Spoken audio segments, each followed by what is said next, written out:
Bismillahirrahmanirrahim. Assalamualaikum warahmatullahi wabarakatuh.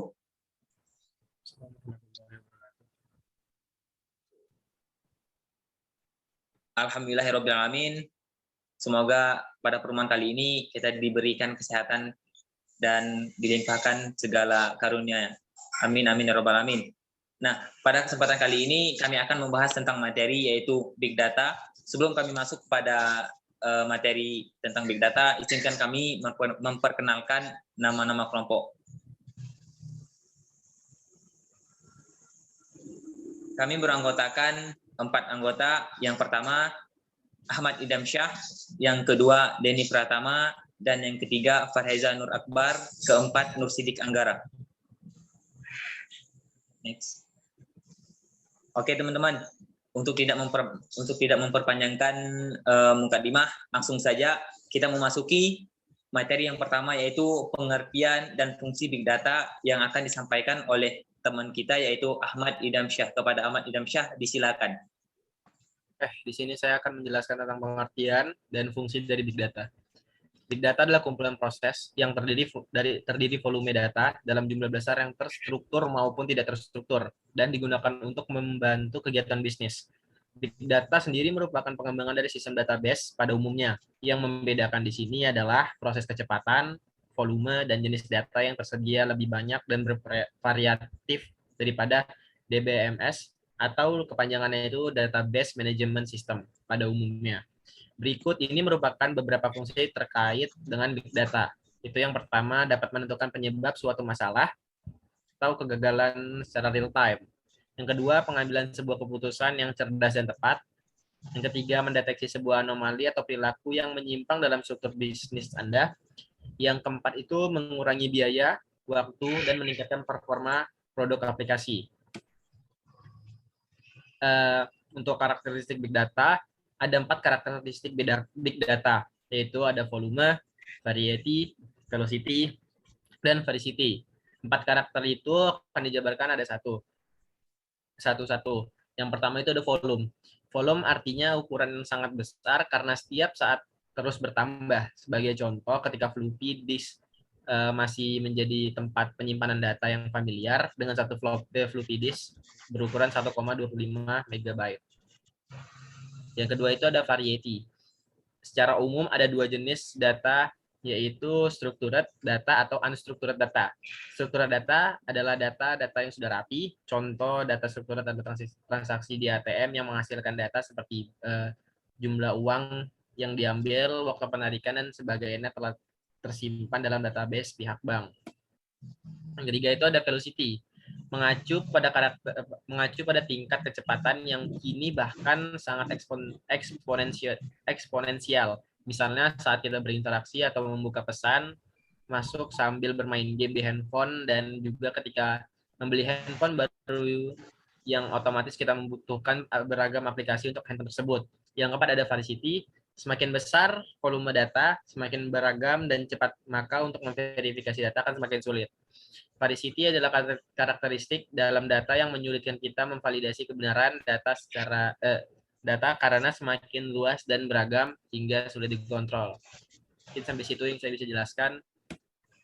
Saya dilanjutin dengan. Oke, baik.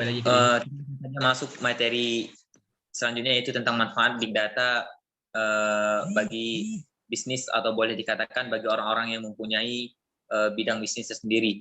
Materinya itu akan disampaikan oleh teman kita Nur Sidik Anggara. Kepada beliau, disilakan. Oke kawan-kawan, lanjut. Di sini akan membahas tentang manfaat Big Data bagi bisnis. Mengenal pelanggan, yang pertama itu mengenal pelanggan dengan baik. Dengan Big Data maksudnya yaitu mengumpulkan seluruh informasi terkait pelanggan yang beli produk kita. Mengerti pelanggan adalah cara bagaimana Anda menyediakan produk yang sesuai dengan keinginan dan kebutuhan mereka. Yang kedua ada membangun strategi marketing yang efektif. Dengan data yang dimiliki, tentu Anda bisa dengan mudah membangun strategi marketing dan menjangkau setiap konsumen sesuai dengan segmen pasar Anda. Anda juga terhindar dari resiko menyusutnya pangsa pasar karena hubungan dengan konsumen sudah terbangun sebelumnya. Yang terakhir ada optimalkan pengalaman pengguna aplikasi. Penggunaan perangkat mobile terus meningkat sehingga perlu adanya optimasi dari sisi software dan hardware. Selain itu, menyimpan data juga sangat berpengaruh terhadap optimalisasi sebuah aplikasi. Dengan big data, proses transfer dan manajemen data berjalan lebih cepat dan akurat. Lanjut.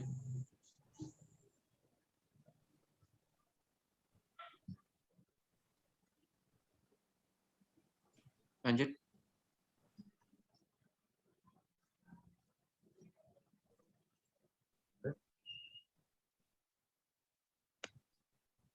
Manfaat di dunia teknologi informasi. Yang pertama, media sosial. Hampir setiap orang menggunakan yang namanya media sosial untuk mengakses berbagai informasi dan membagikan aktivitas keseharian pribadi. Semua informasi tersebut merupakan jenis data yang akan terekam dan tersimpan dalam sistem basis dengan kapasitas yang besar untuk menampung data di setiap harinya. Solusi terbaik yaitu mengatasi masalah tersebut adalah dengan menggunakan big data. Dan yang kedua ada perangkat cerdas. Sistem cerdas untuk saat ini banyak dikembangkan oleh negara-negara maju seperti Cina, Jepang, Amerika, dan lain-lain. Salah satu manfaat yang dimiliki oleh perangkat cerdas adalah mampu membantu kegiatan manusia dengan lebih efektif dan efisien. Dan yang ketiga ada media digital. Selanjutnya, big data juga mempengaruhi dari sisi penggunaan media digital. Contohnya penggunaan fitur pada website dan aplikasi streaming seperti Spotify dan Netflix. Dalam sistem basis data yang mereka gunakan mampu mencatat data musik, film yang telah Anda tonton dan memberikan sebuah rekomendasi untuk Anda. Lanjut, tools yang digunakan.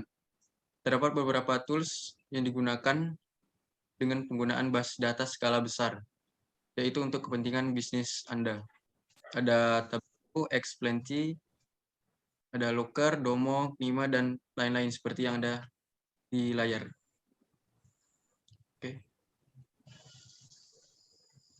Oke, terima kasih kepada Nur Sidik Anggara yang telah menjelaskan materi tadi.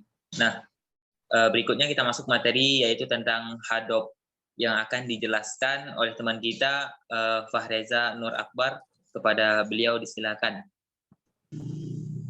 Baik, yang selanjutnya adalah Hadop. Hadop merupakan framework open source untuk big data yang memungkinkan untuk melakukan komputasi terdistribusi. Hadop diciptakan oleh Yahoo oleh Doug Cutting and Mike Cavarella pada tahun 2005. Tentunya kemunculan Hadop dilatar belakangi oleh para raksasa search engine untuk memproses datanya yang luar biasa besar seperti Google dan Yahoo. Ada beberapa tantangan dalam pemrosesan big data yang dapat di-handle dengan baik oleh Hadoop saat ini. Saat ini Hadoop telah dikembangkan ke dalam 3 versi, yaitu versi 1.x, 2.x, dan 3.x. Perubahan Hadoop versi 1 ke 2 ada penambahan untuk cluster resource manajemen yang sangat membantu dan membuat Hadoop menjadi ekosistem yang lebih besar. Ada 2 komponen utama dalam Hadoop, yaitu HDFS sebagai data storage dan MapReduce sebagai engine data processing. Selanjutnya adalah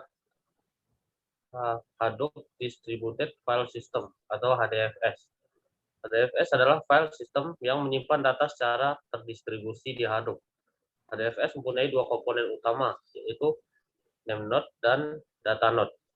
Konsep Namenode dan Datanode seperti master dan slave. Namenode sebagai master dan Datanode sebagai slave. Namenode bertanggung jawab untuk menyimpan semua metadata, sedangkan Datanode berfungsi untuk menyimpan blok data. Jika diilustrasikan adalah Namenode sebagai manajer yang mengerti informasi tentang metadata serta informasi di mana data direplika dan ditempatkan. Sedangkan Datanode sebagai worker yang bekerja untuk menyimpan data dalam blok.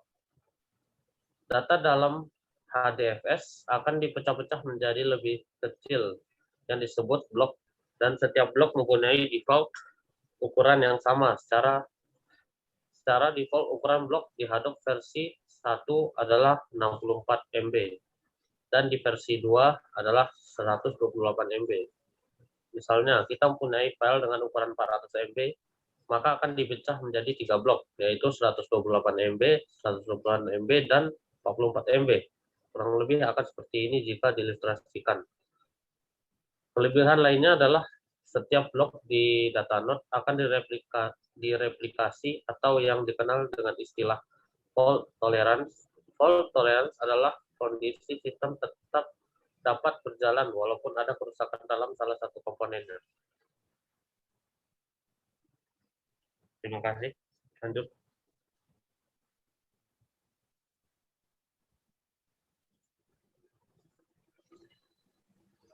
Oke teman-teman, itu tadi materi yang telah disampaikan oleh Pak Reza Nur Akbar.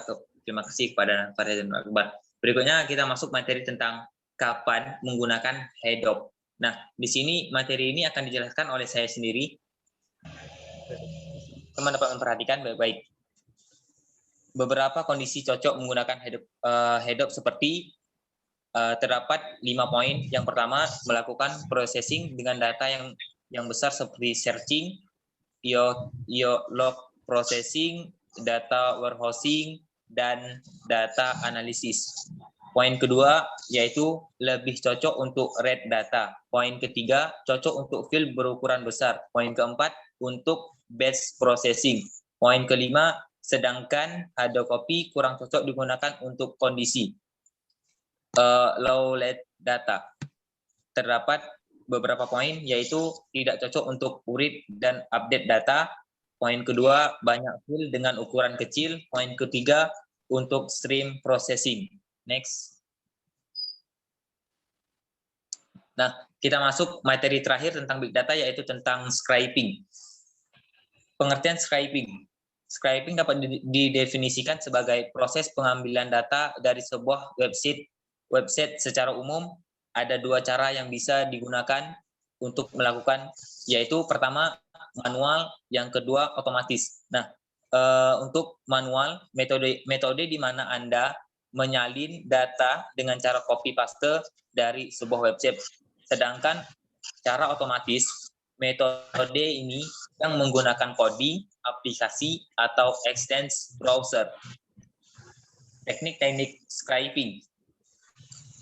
Web scraping kini dimudahkan dengan bantuan browser, extends, dan aplikasi. Namun hasilnya masih belum sebaik cara manual dan coding. Web scraping yang umum dilakukan yaitu terdapat 6 poin. Yang poin pertama, menyalin data secara manual. Poin kedua, menggunakan regular expression. Poin ketiga, parsing HTML. Poin keempat, menganalisa DOM. Poin kelima, menggunakan XPath. Dan poin keenam, menggunakan Google Sheet. Next.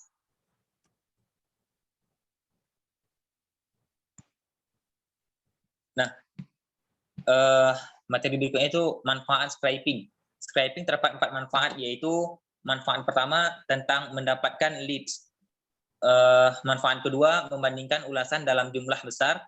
Manfaat ketiga, optimasi harga produk atau layanan. Manfaat keempat, mencari informasi sebuah perusahaan.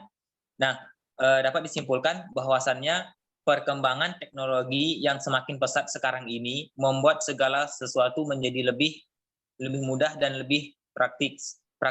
Adanya big data harus digunakan sebaik mungkin.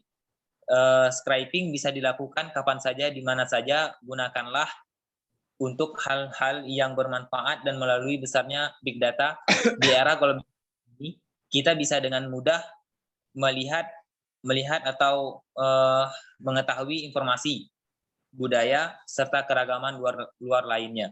Apabila kita tidak bisa menyaingi informasi tersebut dengan baik, mudah bagi mereka untuk memanfaatkan kita semua untuk menciptakan sumber daya manusia yang berkualitas dan mampu bersaing di era globalisasi ini.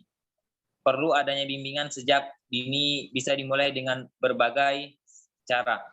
Nah, terima kasih untuk teman-teman yang telah menyaksikan atau mendengarkan. Semoga apa yang telah kami sampaikan tadi bermanfaat bagi kita semua.